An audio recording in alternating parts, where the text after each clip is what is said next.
नमस्कार साथियों, the learn book में आपका स्वागत है। भारतीय राज्य व्यवस्था के महत्वपूर्ण प्रश्नों की श्रृंखला के इस वीडियो में हम मूल कर्तव्य पढ़ने वाले हैं। मूल कर्तव्य के कुछ प्रश्नों पर चर्चा करने वाले हैं। तो मूल कर्तव्य भारत के संविधान में भाग 4 का में अनुच्छेद 51 का में उल्लिखित है। आइए हम देखते हैं।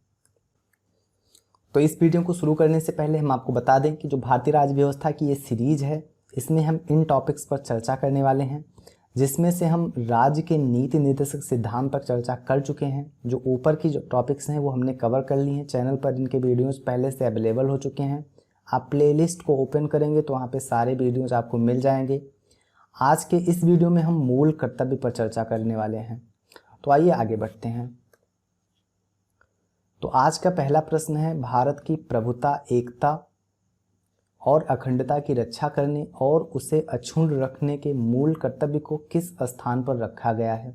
ऑप्शंस हैं चौथे, पहले, दूसरे या तीसरे। तो सबसे पहले हम मूल कर्तव्य की बात कर लेते हैं। मूल कर्तव्य, तो भारतीय संविधान में मूल कर्तव्य, जो मूल संविधान था उसमें मूल कर्तव्य नहीं था।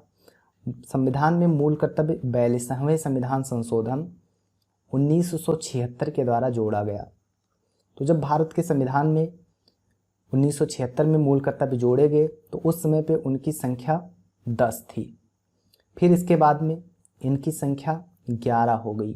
तो जो 11वां मूल कर्तव्य था उसे 86वें संविधान संशोधन के द्वारा 2002 में जोड़ा गया। अब इस प्रश्न में बात की गई है कि जो मूल कर्तव्य है, ये जो उपयुक्त मूल कर्तव्य है, वो कौन से स्थान पे रखा गया है? तो देखिए, भारतीय संविधान में टोटल इतने मूल कर्तव्य हैं। तो इसमें से भारत की संप्रभुता, एकता और अखंडता की रक्षा करें और उसे अक्षुण्ण बनाए रखें, ये मूल कर्तव्य तीसरे नंबर पे रखा गया है। पहले दूसरे पे क्या रखा गया है ये भी देख लीजिए। जो पहला मूल कर्तव्य है वह है संविधान का पालन करें और उसके आदर्शों, संस्थाओं, राष्ट्रध्वज और राष्ट्रगान का आदर करें। दूसरा है स्वतंत्रता के लिए हमारे राष्ट्रीय आंदोलन को प्रेरित करने वाले उच्च आदर्शों को हृदय में संजोए रखें और उनका पालन करें। तीसरा मूल कर्तव्य है भारत की संप्रभुता, एकता और अखंडता की रक्षा करें और उसे अक्षुण्ण बनाए रखें। तो इस तरह से इस प्रश्न का सही उत्तर होगा डी विकल्प तीसरा। अगला प्रश्न है, भारतीय संविधान के किस अनुच्छेद में 42वें संविधान संशोधन विधेयक द्वारा मूल कर्तव्यों को सम्मिलित किया गया? तो चूंकि मैंने पहले ही बताया कि भारतीय संविधान, जो मूल संविधान था भारत का, उसमें मूल कर्तव्य नहीं थे। मूल कर्तव्यों को 42वें संविधान संशोधन के द्वारा भारतीय संविधान में सम्मिलित किया गया। और इस प्रश्न में पूछा गया है कि कौन से अनुच्छेद के अंतर्गत रखा गया है? तो यह भारतीय संविधान के अनुच्छेद 51 ये में रखा गया है। तो इसलिए इस प्रश्न का सही उत्तर होगा 51 ये। अब आपको यहाँ पे एक बात और बता दें कि जो भारतीय संविधान में मूल कर्तव्य जोड़ा गया, तो ये सरदार स्वर्ण सिंह की समिति की अनुशंसाओं के आधार पर जोड़ा गया था। सरदार स्वर्ण सिंह।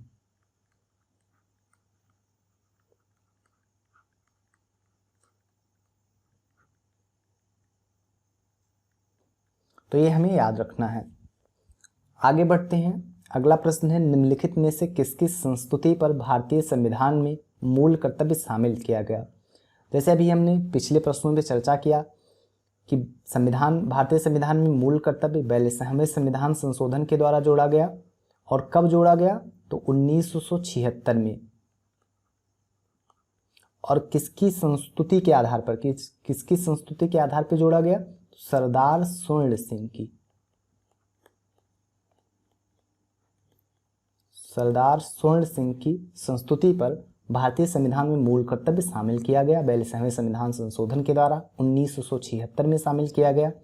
और जब भारतीय संविधान में मूल कर्तव्य शामिल किया गया तब इनकी संख्या 10 थी। तो उस समय पे इनकी कुल संख्या 10 थी।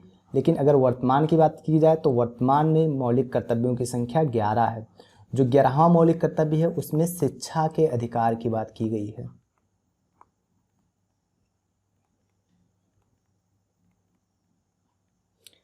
तो इस प्रश्न का सही उत्तर होगा सी विकल्प, सरदार स्वर्ण सिंह समिति। अगला प्रश्न है, भारत के संविधान के किस भाग में मौलिक कर्तव्य उल्लिखित है? किस भाग में उल्लिखित है, भाग पूछा गया है, तो ये बड़ा आसान ही प्रश्न है। तो भारतीय संविधान में जो मौलिक कर्तव्य है वो भाग 4 ये में उल्लिखित है। भाग 4 का कहें या भाग 4 ए कहें, बात एक ही है। एक बार और रिवाइज कर लेते हैं कि जो ये भाग 4 का है, अगर कभी पूछा जाए कि भारतीय संविधान में भाग 4 का कब जोड़ा गया, तो 1976 में जोड़ा गया। किस संविधान संशोधन के द्वारा जोड़ा गया? तो यह 42वें संविधान संशोधन के द्वारा जोड़ा गया। और इसके अंतर्गत कौन कौन से अनुच्छेद हैं? तो केवल एक ही अनुच्छेद है और वो है आर्टिकल 51 का।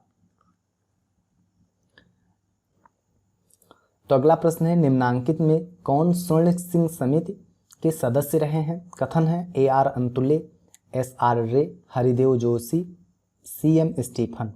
नीचे दिए गए कूट की सहायता से सही उत्तर का चुनाव करना है। देखिए, जो स्वर्ण सिंह समिति है, स्वर्ण सिंह समिति का गठन 1976 में किया गया था। क्यों किया गया था? संवैधानिक सुधारों पर अनुशंसा देने के लिए स्वर्ण सिंह समिति का गठन किया गया था। और स्वर्ण सिंह समिति में कुल 12 सदस्य थे और इन 12 सदस्यों में से ये 3 शामिल थे, AR अंतुले, SR रे और CM स्टीफन। तो AR अंतुले, SR रे और CM स्टीफन इस समिति के सदस्य थे। हरिदेव जोशी इस समिति के सदस्य नहीं थे। तो इसलिए इस प्रश्न का सही उत्तर होगा ABD यानी तीसरा विकल्प। तो गाइज, इस वीडियो में बस मूल कर्तव्य के ही अगले वीडियो में हम आपसे फिर मिलते हैं। तब तक के लिए नमस्कार।